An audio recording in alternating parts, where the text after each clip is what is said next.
Get away from me, you filthy blackie beggar! She splashed red wine at him and stood there in her white Chanel suit. The black man remained kneeling in prayer, clutching a commemorative photograph in his hand. Madam, I'm just praying. 5 minutes? Get back to the slums. Out of my sight now. She spat. The saliva landed beside his lilies. He didn't move. He didn't wipe his face when she spat or threw wine at him again. He stood there, battered and distressed. The photograph of his mother still pressed against his chest. She snapped her fingers at her bodyguard. Get him out! What she didn't know, every pew, every stained glass window, every inch of marble she had just spat on was paid for by him. 6 a.m. Atlanta is still asleep. In a modest condo in Midtown, a man stands in front of a small bathroom mirror. He's 62 years old. His hair is silver at the temples. His hands are steady as he buttons a plain gray shirt, the kind you can buy at any department store for $40. His name is Malcolm Anderson, and today is the anniversary of his mother's death. He pours his own coffee from a percolator that's older than his marriage. The smell fills the small kitchen, bitter, familiar, the way his mother used to make it. He sits at the table, alone. A worn leather Bible rests beside his mug, its spine cracked from decades of use. On the inside cover, in fading blue ink, 4 words written in a woman's careful hand. Knees down, back straight. His mother wrote that the year before she died. He still reads it every morning. Sometimes he runs his thumb across the letters just to feel her handwriting one more time. There's a framed photograph on the kitchen wall. A black woman in a janitor's smock standing outside a small church in Birmingham, Alabama. The year 1968 is scratched into the corner. She isn't smiling, but there's something in her eyes, a quiet strength that the camera barely caught. Malcolm looks at her, lifts his coffee in a small, private toast. Happy anniversary, Mama. I'm coming to see you today. He rinses the mug, dries it with a towel that has seen better days, hangs it back on the hook beside the sink. Every motion is slow, deliberate. The morning of a son visiting his mother. He doesn't have a driver, doesn't have an assistant, doesn't have a security detail trailing behind him. He grabs his old wool coat from the hook by the door and walks down to the parking garage himself. His car is a black Lincoln, 6 years old, dust on the rims. He could afford any car in the world. He chooses this one because his mother taught him that humility is a choice you make every morning, not an accident of circumstance. The streets of Atlanta are nearly empty. He drives slowly, the radio off, the silence pressing gently against the windshield like an old friend. He stops at a small florist on Peachtree. The bell above the door jingles. An elderly black woman behind the counter looks up and smiles. The kind of smile that doesn't recognize him, doesn't know who he is, doesn't owe him anything. He likes it that way. "White lilies, baby?" she asks, already reaching for the cooler. "Yes, ma'am, the freshest ones you've got." She hands him a bouquet wrapped in plain brown paper. He pays in cash, leaves a tip that makes her eyes widen, but he's already out the door before she can say anything. The lilies were his mother's favorite flower. She used to say they reminded her that beauty can grow in places no one bothers to look. Now, what Malcolm doesn't tell anyone, what almost no one in Atlanta knows, is this. 22 years ago, he founded a private trust called the Sparrow Foundation. He named it after his mother's favorite hymn, "His eye is on the sparrow." Every charitable dollar he has ever given has gone through that trust, anonymously, quietly, without his name on a single brick or plaque or building. He believes, the way his mother believed, that goodness loses its name the moment you carve it into a wall. Only 3 people in Atlanta know the truth behind the Sparrow Foundation. The Bishop of Grace Memorial Cathedral, the choir director, and the trust attorney who has kept the secret for 2 decades. All three of them swore on a Bible they would never speak his name in connection with the money. He pulls up to Grace Memorial just after 7 in the morning. The cathedral rises in front of him. Limestone walls, stained glass windows catching the first light of dawn. There is no plaque with his name on it. There is no statue. There is only a small stone tucked beside the garden reading, "In honor of the unnamed laborers who built this house." Malcolm steps out of the car with his lilies and his Bible. He walks toward the side door, the one the choir uses for rehearsal. He doesn't want to disturb anyone. He doesn't know yet that in less than 30 minutes, a woman in a white Chanel suit will walk through the main doors, and she will not stay silent. 7:30 in the morning. The cathedral has been quiet for almost half an hour. Malcolm is kneeling at the altar. The white lilies are laid down at his knees. The leather Bible is open in his hands. His eyes are closed. He's whispering the same prayer he says every year on this morning. The words his mother taught him when he was 6 years old, kneeling beside her on the cold tile floor of a cheap rental apartment in Birmingham. He doesn't hear the side doors of the cathedral open. He doesn't hear the heels clicking against the marble, slow at first, then faster, then sharp and angry. But the woman who just walked in, she heard everything she needed to hear the moment she saw him. Vivian Caldwell stops in the center aisle. She's holding the clipboard in one hand and a half-full glass of red wine in the other. Yes, wine, at 7:30 in the morning. Her hand is shaking, not from cold, from nerves. Tonight is her gala. 200 guests, the mayor, 3 CEOs, the president of the Piedmont Driving Club, the wives of every old money family in Buckhead. She has been planning this for 8 months. She moved to Atlanta with her husband Harrison 8 months ago. He's the new CEO of Caldwell Industries. She's the new wife trying to break into the oldest social circle in the South. And so far, every single one of those women has ignored her phone calls. This gala is her last chance, her one shot. And there, at her altar, in her cathedral, in her moment, is a black man in a cheap gray shirt, kneeling alone, holding flowers. She doesn't see a man praying. She sees a problem. She turns to the bodyguard trailing 2 steps behind her, Brennan Hayes, ex-military paid by the hour, and her voice cuts through the silence like a blade. "Brennan, there's a vagrant in my sanctuary. Get him out before someone important sees this." Brennan hesitates, just for a second. He's seen Malcolm before, somewhere. The charity dinner photo, maybe a board meeting, but he can't place the face. He shakes the thought away and steps forward. "Sir," he says, his voice flat, "you're going to need to leave the building." Malcolm opens his eyes slowly. He doesn't stand, doesn't turn, just lifts his head a little. "Good morning. I'll be done in 5 minutes. I'm just praying for my mother." Brennan glances back at Vivian. Vivian's face hardens.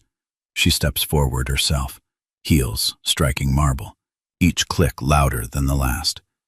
She stops 3 feet from Malcolm and looks down at him like she's looking at something stuck to her shoe. "Did you hear what he said? 5 minutes. In my sanctuary." Malcolm finally turns his head. His voice stays soft. "Ma'am, it isn't your sanctuary. It's God's house. And he's been letting me in for a long time." That was the wrong thing to say to Vivian Caldwell. Her jaw tightens. Her grip on the wine glass tightens. The clipboard trembles in her other hand. "Don't you dare lecture me about whose house this is. Do you have a pew assignment? A pledge card? Are you even a member here?" "I don't need a membership card, ma'am. I'm here every year on this day." "Every year?" She lets out a sharp, ugly laugh. "Brennan, did you hear that? Every year. The man thinks he has a standing appointment at a cathedral he can't even afford to walk past." By now, a few early arrivals have drifted into the sanctuary. A young black couple in their Sunday clothes, the wife clutching a hymnal, the husband already frowning at what he's hearing. Loretta Brooks, the parish treasurer, a 60-year-old black woman who has worked at Grace Memorial for 12 years, pauses at the back of the nave, an armful of bulletins held against her chest. And Walter Hollister, 70 years old, white, a retired deacon who has been part of this church longer than Vivian has been married. He's the first one to move toward the front. "Vivian," he says, his voice slow and careful. "Stop. Whatever you think is happening here, stop. This man is not bothering anyone." She doesn't even look at him. "Walter, stay out of this. You don't understand what I'm trying to protect here." "I understand exactly what's happening here," Walter says, taking another step closer. "I see a man praying. That's all I need to see. I don't know who he is. I don't care who he is. He is praying, and you are interrupting him." Vivian's eyes flick to him for half a second, then back to Malcolm. "You see a man praying. I see a man who shouldn't be here. There's a difference." She turns to Brennan, snaps her fingers. Actually, snaps them like she's calling a dog. "Search his bag. There's something in that pouch beside the flowers. I want to know what he stole." Malcolm's voice rises for the first time. Not much, just enough. "That bag is mine, man. It's personal. Please don't touch it." "Personal?" Vivian smirks. "Honey, in my cathedral, on my morning, on the day of my gala, nothing about you is personal." "Brennan, the bag." Brennan reaches for it. The young husband in the pew behind them speaks up. "Ma'am, that ain't right. You can't search a man's belongings without—" "Sir, please, sit down. This doesn't concern you." "It concerns me when I see a black man being treated like—" "I said, sit down." Loretta Brooks, still standing at the back, slowly sets the bulletins down on a pew. She moves quietly toward the parish office, toward the phone on the wall. Walter Hollister catches her eye and gives her a small nod. She nods back. She knows what to do. Meanwhile, Brennan has opened the velvet pouch. He turns it upside down. Out spills a folded letter, sealed, never opened, the paper yellowed with age, a small envelope of pressed white lily petals, and a single black and white photograph.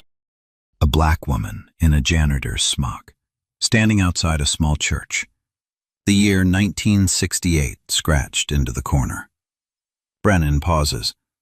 Something about the photo unsettles him. He doesn't know why. Vivian leans down, plucks the photograph up between two manicured fingers like she's lifting something diseased. She studies it for a moment. Then she laughs. "Oh my God. He brought props. Brennan, look at this. He brought a sad little picture of a maid to make us feel sorry for him. This is what they do, you know. They bring photos, they cry, they beg. It's a whole performance." Malcolm's hands are trembling now, not with fear, with something deeper. "Ma'am, please give that back to me." She holds it up higher, out of his reach, like a child holding a toy. "Who is she then? Some auntie of yours? Some grandmother who scrubbed floors in a back alley church?" Malcolm's voice cracks for the first time in 20 years. "That's my mother." The cathedral goes very still. The young black wife covers her mouth. The husband stands up. Walter Hollister's face goes pale with anger. But Vivian Caldwell, Vivian doesn't notice any of it. She's looking at the photograph and laughing again, softer this time, almost to herself. "Of course it is. Of course it's your mother. Look at her, a maid, a nobody. Did she scrub floors for white families, sweetheart? Is that how you grew up, watching Mama bow her head to better people?" Then she does something that makes the whole cathedral inhale. She drops the photograph. It flutters down, lands face up on the marble, right in the dust. Malcolm watches it fall. His shoulders go very still. His jaw locks. He rises from his knees. Slowly, like a man who has spent his whole life keeping his temper folded neatly inside his chest and is now, very carefully, taking it out for the first time. He doesn't yell. He doesn't lunge. He doesn't even raise his voice. He just stands at his full height, looks Vivian Caldwell in the eye and says, "You can say anything you want about me, ma'am. You can call me a beggar, a vagrant, a thief. I'll take it. I've heard worse. But you do not speak about my mother." Vivian's smirk falters, just for a second. She wasn't expecting him to stand. She wasn't expecting him to look her in the eye. She wasn't expecting him to have a voice that didn't shake. And in that 1 second of silence, that tiny, fragile second when the power between them shifted, every person in the cathedral felt it. Walter Hollister stepped closer. Loretta Brooks paused with her hand on the parish phone. Brennan Hayes took half a step back. The young couple stood frozen in their pew. And outside, far down the street, a black SUV with a small choir embroidered on the door was already turning onto the cathedral road. But Vivian didn't see any of that. She only saw a black man standing up to her in her cathedral on the morning of her gala. And she was about to make the worst decision of her life. For a moment, no one moved. Malcolm stood there, hands at his sides, breathing slow. The photograph of his mother lay face up on the marble between them, smudged with dust from the cathedral floor. Vivian's smirk had faltered, but only for a second. Now it was coming back, slower, meaner. Because if there was one thing Vivian Caldwell could not tolerate, it was being made to feel small, especially by someone she had already decided was beneath her.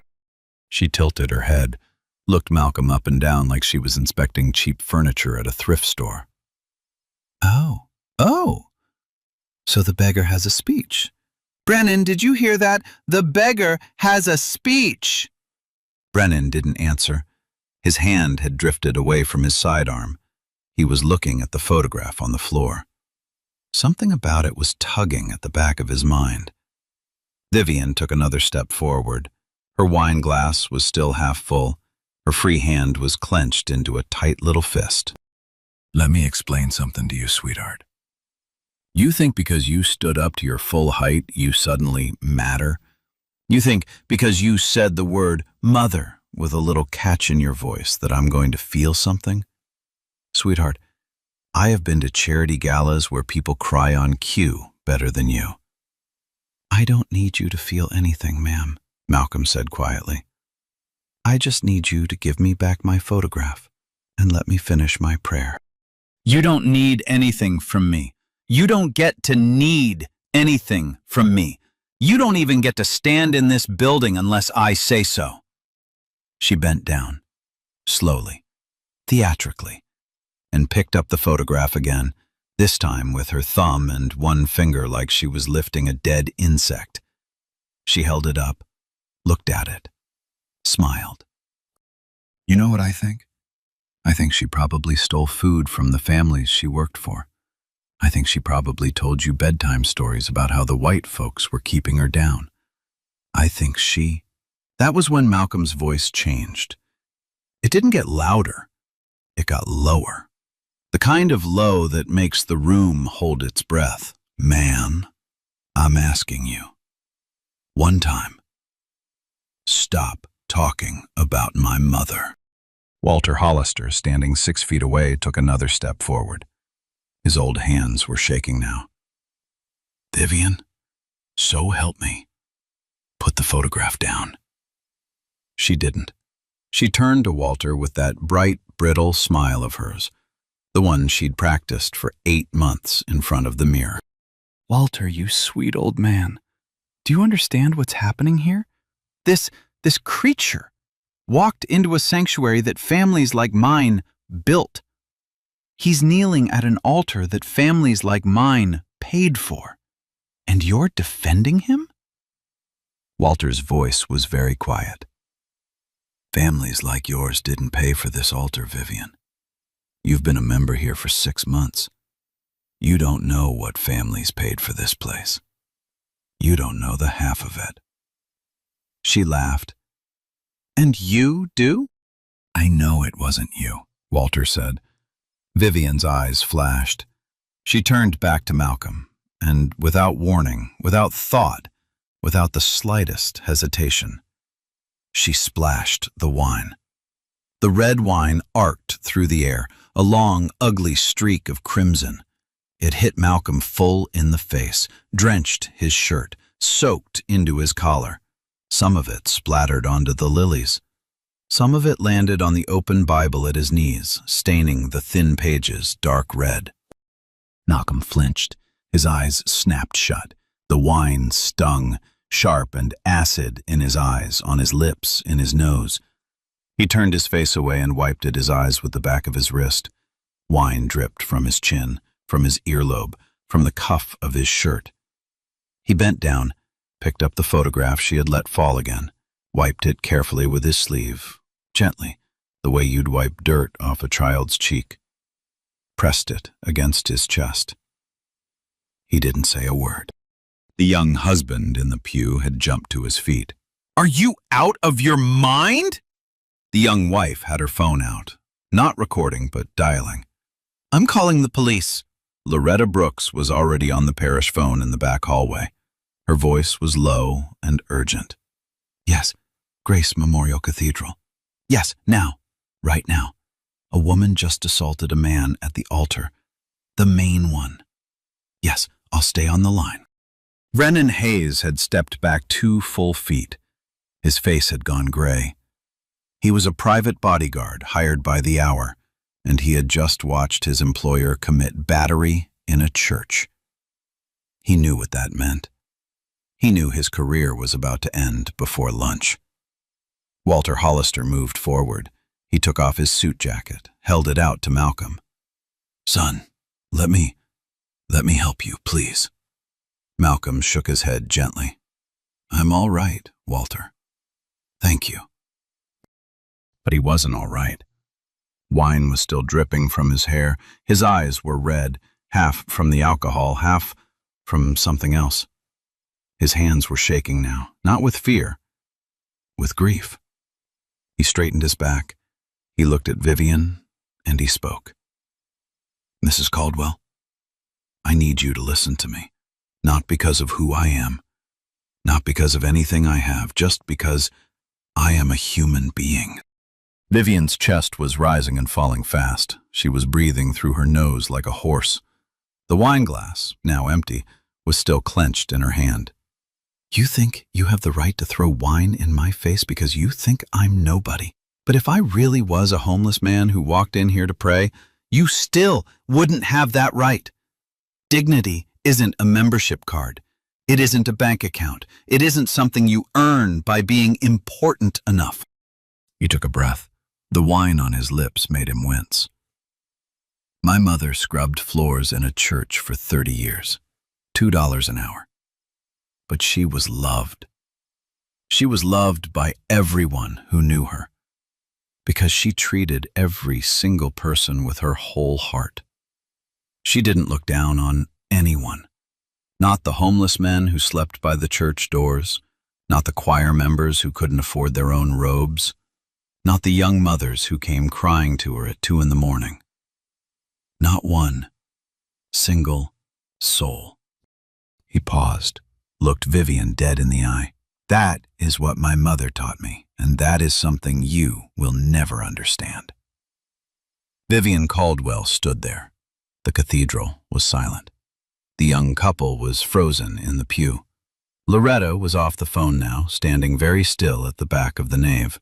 Walter was 3 feet away, his suit jacket still extended toward Malcolm. And something inside Vivian Caldwell, something fragile and brittle and never tested, finally broke. She had been called many things in her life: beautiful, charming, ambitious. But she had never, not once, been lectured. Not by a man like this. Not in front of witnesses. Not in her cathedral on the morning of her gala. The shame she should have felt didn't come. What came instead was rage. Pure, ugly, unfiltered rage. Her face contorted, her lips peeled back. Every careful piece of buckhead grooming she had spent 8 months building, the soft voice, the country club laugh, the practiced charity board smile, fell away. And what was left was something raw, something hateful, something she had been hiding her whole life behind designer suits and diamond bracelets. She didn't say anything. She just leaned forward and spat. A full, deliberate, ugly glob of saliva. It landed on the marble floor, right beside Malcolm's knee, right next to the white lilies, right where his mother's photograph had just been picked up. The sound of it hitting the stone was wet and small, but every single person in that cathedral heard it. She straightened up, wiped her mouth with the back of her hand, and said, in a voice that didn't even sound like her own anymore, "That is what your mother is worth in my church. You and that whole heart she taught you, not even worth the spit on the floor. Now crawl out of here before I have you arrested for trespassing." Walter Hollister staggered backward. His hand went to his chest. "Vivian, in the house of God. In the house of God!" Loretta dropped the phone receiver. It dangled by its cord, swinging slowly. She was shaking. The young couple's faces were wet. The wife was openly crying now. The husband had his hand over his mouth. Brennan Hayes had turned away. He couldn't watch anymore. And Malcolm didn't look down at the saliva. He didn't pick up the lilies. He didn't speak. He just closed his eyes. And for the first time since the wine had hit his face, a single tear slipped out from beneath his lashes and slid down his cheek. It mixed with the wine, ran down his jaw, fell onto the marble. He whispered something. Not to Vivian, not to anyone in the cathedral. To his mother. "I'm sorry, Mom. I couldn't protect you. Not even here. Not even today." And right on cue, at the far end of the cathedral, the heavy main doors creaked open. The heavy oak doors groaned open. Morning light flooded the nave in a long golden rectangle. Bishop Lawrence Hollis stepped inside first, white-haired, tall, his vestments folded neatly over one arm. Behind him, 120 choir members in deep burgundy robes filed in 2 by 2, carrying their hymnals and a small portable organ. At the front of the choir walked Sister Eleanor Whitfield, 60 years old, black, sharp-eyed. She had been the choir director at Grace Memorial for 22 years. They froze in the doorway. What they saw was this. A man at the altar with red wine dripping down his face, a bouquet of white lilies on the marble, a wet glob of saliva beside his knee, a woman in a white Chanel suit, Lee Rieuserong in her hand, breathing hard, and Walter Hollister with his suit jacket extended in a trembling hand. Bishop Hollis felt the vestments slide off his arm. They fell silently to the cold stone floor. Then he saw the face of the man at the altar. His knees almost buckled. "Oh, dear God in heaven." His voice carried across the nave like a struck bell. He started walking, then walking faster. By the time he reached the center aisle, he was almost running, an old man in a black cassock hurrying down the marble like his heart was trying to leap out ahead of him. Vivian saw him coming. Her face broke into a relieved, practiced smile. The smile she had been saving for the gala tonight. "Bishop, oh, thank God you're here. There's been a homeless man. He wouldn't leave. Brennan had to—" The bishop didn't even slow down. He walked right past her as if she wasn't standing there. He stopped in front of Malcolm, and then in front of the young couple, in front of Brennan, in front of Loretta, in front of every soul in that cathedral. Bishop Lawrence Hollis bowed his head. Not a polite nod, a full bow from the waist. Mr. Anderson, forgive us. Forgive us, son. We were not here in time. Up in the choir loft, 120 robes stopped moving. Every face turned toward the altar. Sister Eleanor's hand flew to her mouth. Lord have mercy. Malcolm Anderson, is that you? Vivian's smile froze on her face. I'm sorry, Bishop. Who? The bishop didn't answer her. He was still bowed. He reached out, slowly, gently, and took Malcolm's hand. It's the morning of her anniversary, isn't it? Today, of all days. Malcolm couldn't speak. He nodded once, wine still drying on his cheek. The bishop turned, and for the first time, he looked at Vivian Caldwell. His face was white, then it was red, then it was something even older. The face of a man who has spent 50 years in ministry and has, finally, run out of patience. What happened in here? Tell me. Now! Vivian opened her mouth. Bishop, Not from you. Walter, what did you see? Walter stepped forward. His voice shook. I saw her mock his mother. I saw her throw a glass of wine in his face.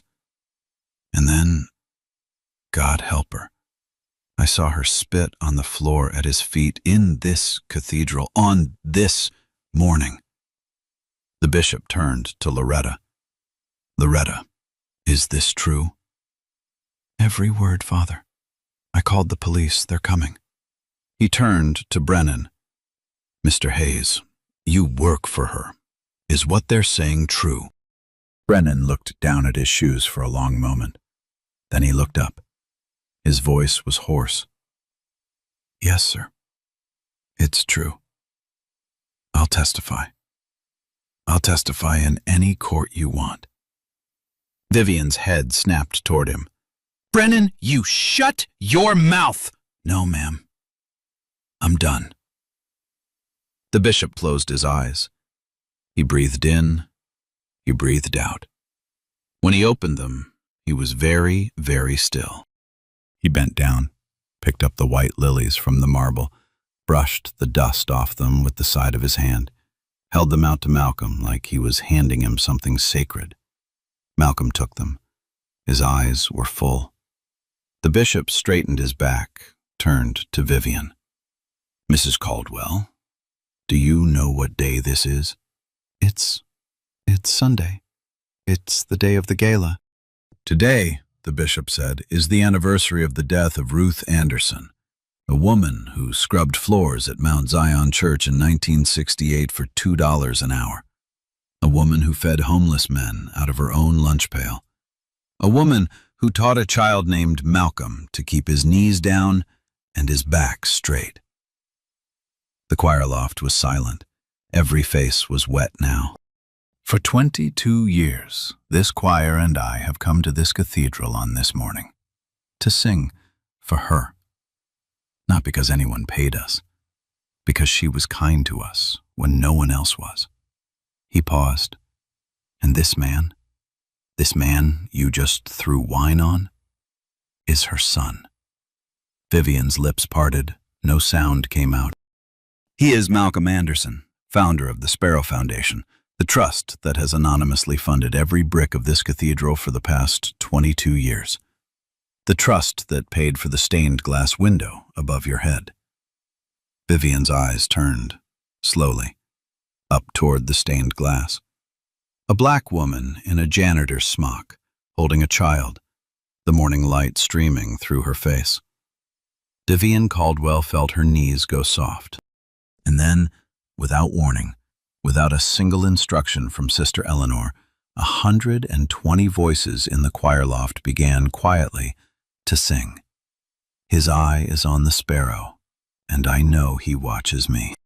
The choir's first verse rose into the rafters, soft, trembling, then steadier, then full. I sing because I'm happy. I sing because I'm free. Vivian Caldwell stood very still in the center aisle. The wine glass was still in her hand. Her face had gone the color of paper. She tried to speak. Her voice cracked. Mr. Anderson, I had no idea. I had no idea. This was a misunderstanding. Brennan, tell him. Tell him! Brennan didn't even look at her. He was standing 5 feet away, arms folded across his chest, eyes fixed on the floor. It wasn't a misunderstanding, ma'am. You knew exactly what you were doing. Vivian's head turned in tiny, panicked jerks. The choir was still singing. The bishop was still standing in front of Malcolm. The young couple, Walter, Loretta, they were all watching her now. She forced a smile onto her face, the country club smile, the one that had gotten her out of trouble her whole life. Mr. Anderson, Malcolm, let's sit down. Let me make this right. Lunch at the driving club, my treat. I'll write a check to the foundation, a big one. She stepped forward, laid her hand on his arm. Malcolm looked down at her hand, then back at her face. Mrs. Caldwell, please don't touch me. You've done enough of that for one morning. He stepped back. Her hand fell into empty air. Behind her, the heavy oak doors creaked open again. 2 Atlanta police officers walked in. They didn't run. They didn't draw their weapons. They just walked. Slow. Professional. The lead officer was a tall black man in his 40s, Officer Daniels, 18 years on the force. He looked at the wine on the marble, the saliva beside the lilies, the Bible stained dark red on the altar. He didn't need anyone to tell him what had happened. Ma'am, I'm Officer Daniels. Are you Mrs. Vivian Caldwell? She tried the smile again. Officer, this is all a misunderstanding. Ma'am, we've got 2 911 calls. They both say the same thing, so I'm going to ask you to come with us, please. Come with you? Do you know who I am? My husband is Harrison Caldwell. He runs Caldwell Industries. He's having dinner with the mayor tonight. Ma'am, I know who your husband is. That's not why we're here. Witnesses saw you assault this gentleman at the altar. Spitting on someone is battery in Georgia. Throwing a drink is also battery. We have to take you in. Vivian's eyes flicked to Malcolm, desperate now. Mr. Anderson, tell them you don't want to press charges, please. Malcolm looked at her for a long moment. The wine had dried into a dark stain across his collar. His voice was quiet. Officers, I would ask only one thing. Please treat her with dignity. With respect, sir, Officer Daniels said gently. This isn't only your call anymore. There are witnesses. There's a 911 recording. The DA will decide. The second officer stepped behind Vivian, took her wrists, clicked the handcuffs into place. Plick, plick. The sound bounced off the marble walls. Vivian let out a small sound, half gasp, half whimper. Her diamond bracelet jangled against the metal cuff. Her clipboard slipped from her fingers and clattered onto the floor. My gala, she whispered. My gala is in 12 hours. Ma'am, let's go. They led her down the center aisle she had walked up so confidently 20 minutes earlier. Her heels clicked slower now. She did not look at the choir. She did not look at the bishop. She did not look at Malcolm. The heavy oak doors closed behind her. The choir kept singing. They had never stopped. The bishop turned to face the rest of the cathedral. His voice was hoarse but steady. Brothers and sisters, this morning's service will begin with a moment of silence for Ruth Anderson and for the dignity her son just showed in this house of God. Malcolm knelt back down at the altar. He picked up the blood-stained Bible. He picked up the white lilies the bishop had brushed clean. And, for the first time in 6 years, He opened the letter his mother had written him the week before she died. He didn't read it aloud, but the audience could see from the way his shoulders relaxed that his mother had answered him. By that evening, every household that mattered in Atlanta knew. The news did not travel through a viral video. There was no phone recording. There was no live stream. The news traveled the old way, the way news has always traveled in Southern society. Through dinner tables, through landline phone calls, through whispered conversations at the Capital City Club and the Junior League and the Piedmont Driving Club. By 6 o'clock Sunday evening, the wives of every old money family in Buckhead had heard. By 8 o'clock, 3 CEOs had canceled their attendance at the Caldwell Gala. By 9, the mayor's office had issued a one-line statement. The mayor will not be in attendance this evening. By 10 o'clock that night, the grand ballroom of the St. Regis Atlanta sat completely empty. 200 place settings, 20 round tables draped in white linen, a string quartet packing up their instruments, and not one guest. Harrison Caldwell had spent the day at the police station trying to bail his wife out. He returned to the empty ballroom at 10:30, loosened his tie, and sat down at the head table alone. Monday morning, the Atlanta Journal-Constitution ran the story on the front page. The reporter was a woman named Margaret Ainsley. She had spent the night calling every witness. Walter Hollister, Loretta Brooks, the young couple from the pew, Brennan Hayes, Bishop Hollis himself, who broke a 22-year oath to speak on the record. The headline read, "In cathedral he quietly built, a black billionaire is spat on during prayer for his mother." It was the most read article in the paper's history. By Monday afternoon, WSB-TV's senior investigative reporter, Vance Holloway, had aired a 6-minute segment featuring on-camera interviews with 8 of the 15 witnesses. The bishop sat in his vestments and spoke quietly into the lens. "For 22 years I gave my word that this man's name would never be spoken in connection with what he has given this city. Today I broke that word, because he could not be allowed to suffer in silence for the sake of his own modesty. I am sorry, Malcolm, but the world had to know." The clip aired on every local broadcast that night. It aired on CNN the morning after. Caldwell Industries opened Monday morning at $58 a share. By the closing bell, it was trading at $39. Investors fled. The board called an emergency meeting. At 9 a.m. Tuesday morning, the General Counsel of Caldwell Industries called the Anderson Global Holdings legal office. He requested, formally and on the record, to terminate the $1.5 billion supply contract under the morality clause. Anderson Global Holdings accepted the termination within the hour and offered a generous transition package for affected Caldwell workers. Harrison Caldwell tried to call Malcolm personally. Malcolm did not take the call. His assistant relayed a single message. "Mr. Anderson wishes Mr. Caldwell well. Business has been concluded." By Wednesday, Harrison had filed for divorce. The papers cited irreconcilable differences and irreparable damage to the family's reputation. He moved out of their Buckhead estate by Friday. The Piedmont Driving Club's membership committee held an emergency vote. Vivian was expelled permanently by unanimous decision. The Capital City Club followed the next day. The Junior League removed her name from every committee roster. 3 corporate boards on which she had served voted her out within 72 hours. She had spent 8 months trying to claw her way into Atlanta high society. It took less than 72 hours for that society to spit her back out. The trial began 6 weeks later. The district attorney's office assigned the case to a senior prosecutor named Camille Dawson, a black woman in her early 50s, sharp, methodical, undefeated in cases of public assault. She did not need a viral video. She had 15 witnesses. She had a 911 recording. She had a wine-stained Bible entered into evidence in a clear plastic sleeve. She called Walter Hollister to the stand on the second day. He was 70 years old. He wore his old wool suit.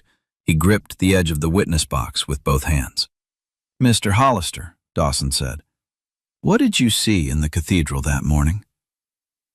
I saw a woman who had been given everything, Walter said quietly, throw a glass of wine at a man who was praying for his mother.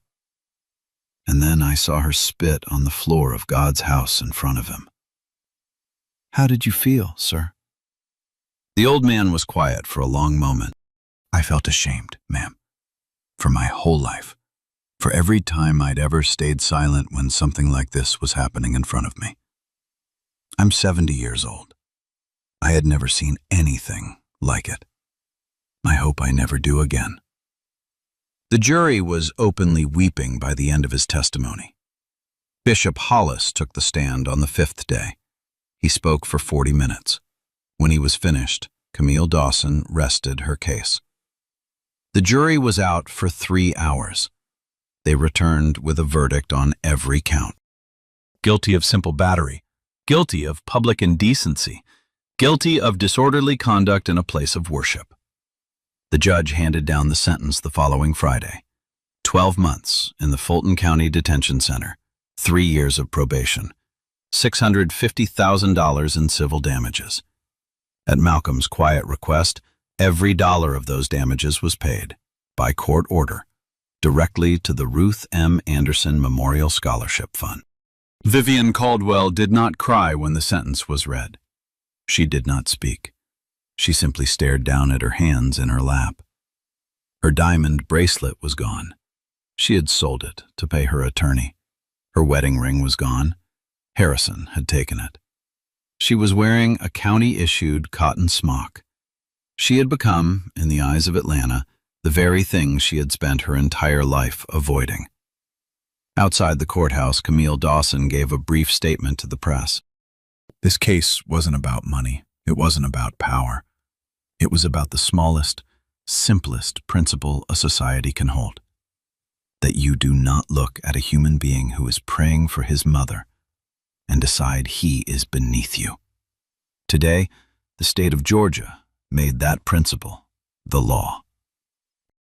2 weeks later, Caldwell Industries' new CEO stood at a podium and publicly apologized to Malcolm Anderson on behalf of his company. The company donated $5 million to the Ruth Anderson Scholarship Fund as a gesture of goodwill. Malcolm accepted the donation with 3 words. Thank you. Continue. 1 year later. It is the morning of the anniversary again. The same Atlanta dawn, the same gray light through the stained glass, the same black Lincoln pulling up to the side of Grace Memorial Cathedral. Malcolm Anderson steps out, white lilies in one hand, the same leather Bible in the other, the same plain gray shirt, the same silver at his temples. But the cathedral is different now. The wine-stained Bible from that morning sits in a small glass case in the parish hallway. Beside it, a brass plaque reads, "A reminder that holiness is not in the building. It is in the one who kneels." In the spot on the marble floor where Vivian Caldwell spat, Bishop Hollis ordered a small block of black granite to be set into the stone. The inscription is carved in gold. Here, the love of a mother defeated the contempt of the world. Ruth Anderson. She is remembered. Malcolm walks past it slowly. He does not look down. He never does. He kneels at the altar. He places the lilies. He opens his Bible. The doors open behind him. The bishop walks in. The choir files in. 120 robes, 2 by 2, the way they always do. Sister Eleanor raises her hand. They begin to sing. His eye is on the sparrow, and I know he watches me. The cathedral is full this morning. Word has spread. Strangers come now, every year on this day, just to sit and hear them sing. They don't know Malcolm. He doesn't know them. He prefers it that way. Across town, in a 1-bedroom apartment in a part of Atlanta she once wouldn't have driven through, Vivian Caldwell sits at a small kitchen table with a stack of job applications. She was released 2 months ago. She has been turned down by every employer she has applied to. Today's application is for a part-time cashier position at a discount retailer in Marietta.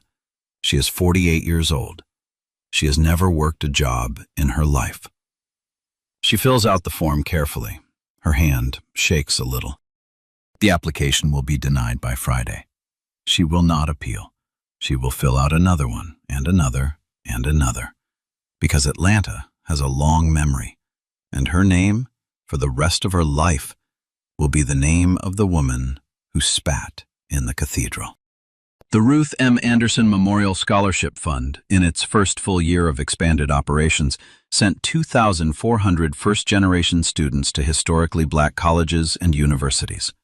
Among them, 18 future doctors, 31 future attorneys, 6 future judges, and one young woman named Imani Brooks, the daughter of Loretta Brooks, the parish treasurer, who is studying journalism at Spelman College on the very first scholarship issued in Ruth Anderson's name.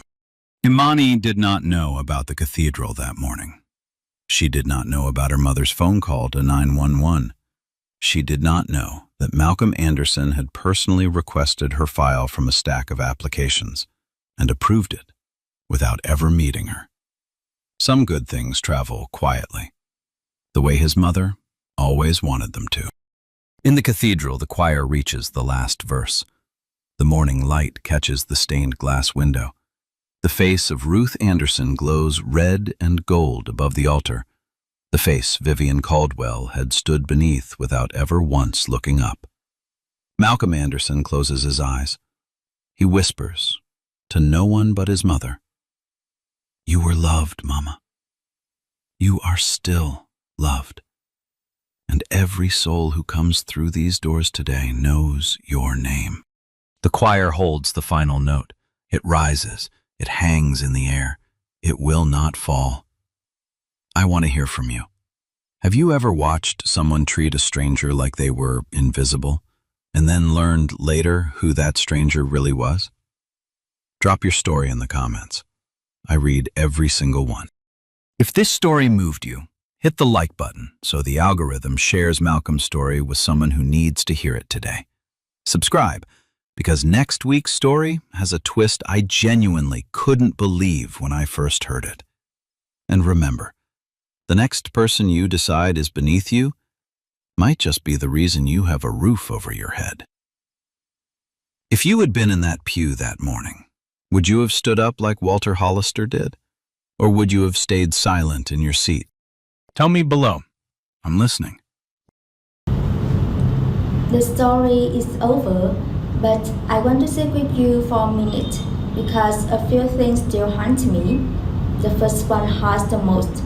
We judge people by what they wear, not who they are. Vivian saw a $40 gray shirt and decided who Malcolm was in 3 seconds. 3 seconds. That's all she gave another human being. And honestly, we have all done it. Not all of us fit. But that quick glance we throw at the janitor, the lottery seller, the man praying alone in the corner, that glance is all kind of speed, just quieter. The second thing came from Malcolm's mother, Ruth scrubbed floors 30 years, $2 an hour. She didn't leave her son money. She left forwards in his Bible, knees down, back straight, meaning be humble but never bow your head. So, let me ask you, when was the last time you looked down on somebody? Don't answer me, answer yourself, because the person you think is beneath you might be the one quietly keeping the lights on for your whole neighborhood. If you had been in that pew, would you have stood up like water or stayed silent? Tell me below. I read everyone. Hit like, subscribe. Next week's story, I still can't believe it's real. Remember, what somebody wears doesn't tell you who they are. How you treat them tell you who you are.